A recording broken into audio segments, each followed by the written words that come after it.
So it's that time of year where you have heard about goal setting ad nauseum, am I right? So I'm going to take you behind the scenes of the tool and the system that I have used to set goals both in my life and in my business since 2016. By the end of this video, you will definitely know if this system is right for you or not. And spoiler, one of my friends texted me this yesterday. It says, okay, convince me to pull the trigger on PowerSheets.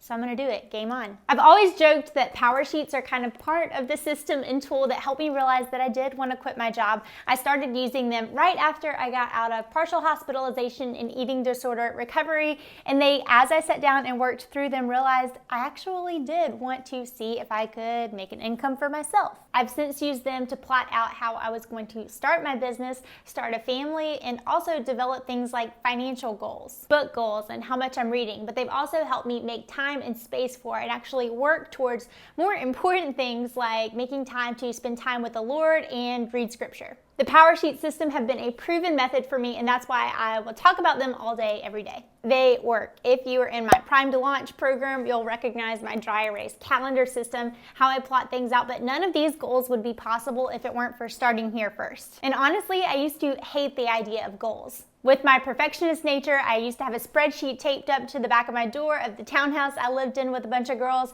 And it used to drive me crazy how I could never be good enough to check off all those boxes. That's why I want to show you in this video how to stick to your grace-filled goals this year. Like I said, PowerSheets are the goal setting guide that I used right after I got out of eating disorder recovery to start my business, hit my very first 6 figures, pass that 7-figure mark, and even bring on a team. But they've also helped me strengthen my marriage. I definitely wrote at the beginning of 2018, which is so cool, that I wanted to pray about starting a family, and little did I know, a few months later I was pregnant. And so they really helped me process a lot of things on paper. If you are excited about making progress on that person you want to be when you're 80 years old, sitting on the porch, rocking in a rocking chair with a glass of lemonade, you want to be her someday, but you got to make a roadmap to get there, right? Well, if you're excited about the opportunity to finally do that, hit that like button. Also, while you're over there, hit the subscribe button. If you haven't yet, what are you waiting for? Go ahead and jump in on the fun, the community, and be first in line to know when these videos drop every Tuesday. And with that, let's go behind the scenes of these 2020 PowerSheets so I can tell you about 4 reasons that I absolutely love them. Reason number 1 is this goal setting system has actually made me put pen to paper and write things down. You have got to actually write down goals to make them stick. One of my favorite quotes is from Francis Chan when he said, "Our greatest fear shouldn't be failure, but succeeding in life at things that don't really matter." Writing goals down has totally helped me with that, but I want to hear from you.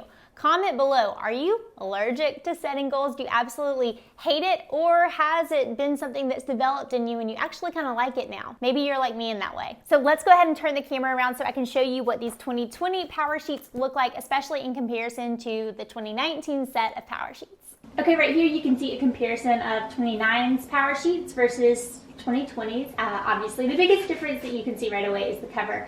This is more of a bendable waterproof color, which was great. I definitely needed that a lot, but this is a little bit nicer, and I'm grateful for that. So once we jump inside, not too much changed up at the front of the book. What you'll see first to get started, after a couple of notes from the team, is a place to write your name and go ahead and begin getting messy. You can see that, and there's some sticker pages after that which come in pretty handy. So I'm going to take you through everything right now before this goals tab, so you can see the goals and then each month of the year, and it's also broken up by quarter. So what I want you to see is that there's all of this work that you need to do before you even get to the place where you can process and think your goals, which I really appreciate. So I'm going to flip through these pages. I'm going to talk about the categories here in a moment. Those have been really helpful for me. Kind of just getting down what your fears are, what good things happened last year, what some challenging things were, lessons that you learned, people that you're grateful for. Go through these pictures really quick, and you can feel free to pause if you want to look a little bit more carefully at any of these. But these pages have been so helpful for me in the past. As you'll see in my 2019 ones, they're nice and messy, and yeah. One thing that I really like as PowerSheets have developed over the year is the different categories for setting goals. So I used to do 5 personal and 5 business, but that's expanded a little bit since I've been in business. So I like these categories. Now there's only 8 that they give you, and I'll show you about these in each season as well. But they are health, friendship, spouse or significant other, family, finances, spiritual, personal growth, work, and recreation. I tend to make a goal for each of those categories, and then the rest of them I fill in are work goals. I love my job. Now, as I talk through these categories, I just want to let you know that figuring out all my goals, especially for my business, come first from a place of figuring out what enough looks like for me, but also my family, and then pacing everything based off that. This world is always going to scream more, more, more. It's always going to tell me I'm not making enough revenue. I don't have enough followers. I don't have enough subscribers. So I have found that I have to fight to get still and listen and really figure out what enough looks like for me and my family. I do that by first figuring out what my take home needs to be as the business owner or CEO for our family to cover our costs. But I also think through how much time I want to be spending in my business, how much vacation time or family time do we need, and also how much time can I afford to be on social media, or do I want away from that?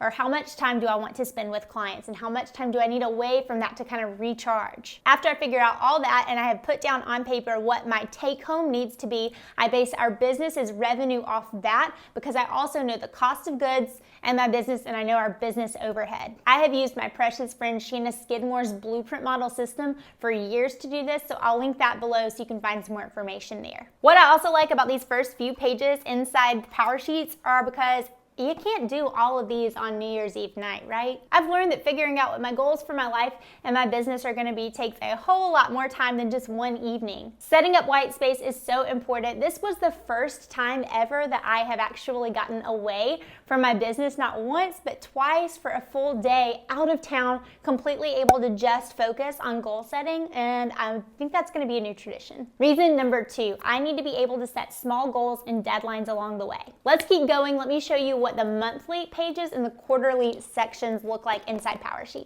Okay, after you've done all the front of book work, you can move into actually writing your goals, which is fun. So I'm going to take you behind this tab now, and there are a few initial pages as you start to process and think through. One big change I noticed from last year to this year is there's 8 goals. So I think that they've done that to simplify for those categories that I talked to you about a moment ago. As you can see, last year there was 10, and I really liked that. I'll probably go ahead and do 10 goals again because I like being able to break out my business goals into more than just like one big goal. I don't want to separate life and work, so that's just the way I do it. But what I like about these, the workbook calls them your action plan worksheet tips. You can actually see a breakdown of why this goal is important to you and what's at stake if you don't start. Things like that are so helpful to process through. And then obviously you get a little chance over here to show yourself some small ways you could actually get going on the big plan that you have. So at the end you get to sum those up, like you can see in these 29 goals, into all of your big overarching goals. And that's what I wanted to show you. After that is this monthly section, which is new in PowerSheets this year. I can see how that may be helpful to sketch out things like content planning, but I actually use, it's still in its crinkly paper, Emily Lay's Simplified Planner, which I will do a walkthrough of next week. Reason number 3, just like that dry erase calendar behind me, they can sit in front of me and be part of my routine. If you're inside my Art of Efficiency program, you've heard this before, but I'm kind of obsessed with what I call my rest to work wind up routine. So every time I sit down at my desk over there in the morning, I can't just go right into work. I'm the type that if I don't understand how the daily tasks that I have correlate with the big picture, I'm frustrated. That's why every day this page sits next to me so I can monitor my goals, I can read them in the morning, and be reminded why I'm even doing things in the first place. Okay, then comes the fun part, actually the breakdown month by month. So I am in the January tab of the new sheets. There's a couple of worksheets up ahead, up front. But what I really want to get to is this part. This is the Holy Grail. I love being able to break down everything that I just walked through and actually give myself action items, monthly, weekly, and daily action items that I can make progress towards. There's some stuff at the top of the page as well that you can fill in. I wanted to show you a page of these done though. So this is last year's 2019 January. I don't even fill out every section, but you can see how I made progress on some goals I didn't even start, and some I got halfway through. This is a really full page. I kind of like that. I just like to go ahead and use it all. You may like more white space, but I also throw myself some softballs along the way. So things that I can definitely check off and really work towards, and I like doing that. I also want to show you real quickly what a quarterly check-in looks like. So I'm going to go to the spring tab here and hop to the end of Q1. There's a chance to refresh. So looking again at those categories I talked you through and thinking through, what I like to do is picture what would it look like in my life? Like, what would I have to do to score myself as a 10? Like, how would I feel really good about finances or my family, my friendships, so on and so forth, and then kind of process through that. And then you have the opportunity to refresh those goals so you can totally delete one goal off your radar and rework it, and so on and so forth on these pages before you move into the next quarter. One little pro tip here, I use a blank page to be my brain dump parking lot page. So anytime I'm working on something in my business and I get an idea of something I need to do or just want to do, I go ahead and jot it down on that page so it's over tracked somewhere and I can go ahead and move on to the work at hand and not get distracted. If you're interested in hearing more about how I design my days as an entrepreneur, then be sure to sign up for my free masterclass. I'll link it below. It's all about how to design your time and get freed up to focus as a creative entrepreneur. Reason number 4, wildcard pages. This is new to PowerSheets and I love it. So if you've looked at these in the past, you may have thought something like, I like them, but it would be great for me to be able to track my stats or plan out my content or my meals or whatever. We all have our quirks, right? Well, now the team has this whole set of wildcard pages that you can use and they fit perfectly inside the PowerSheets. Okay, so this is such a good idea, because I think we all get frustrated that a planner doesn't suit like your lifestyle because we're all different. So what I appreciate, I actually wanted to show you this because I made my own wildcards, if you will, and taped them in last year, but I like that there's some ready-made. You can order these from PowerSheets, so these would probably be like seasonal bucket lists. Love the decluttering ones. Let's see what else. Some self-care pages that you could add in. I will probably definitely use this to track my books instead of just leaning on Goodreads, the website.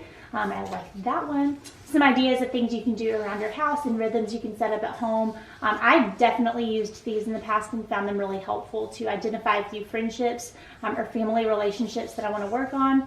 Love these. You know, I love a good financial check-in, so I'll probably be using these this year.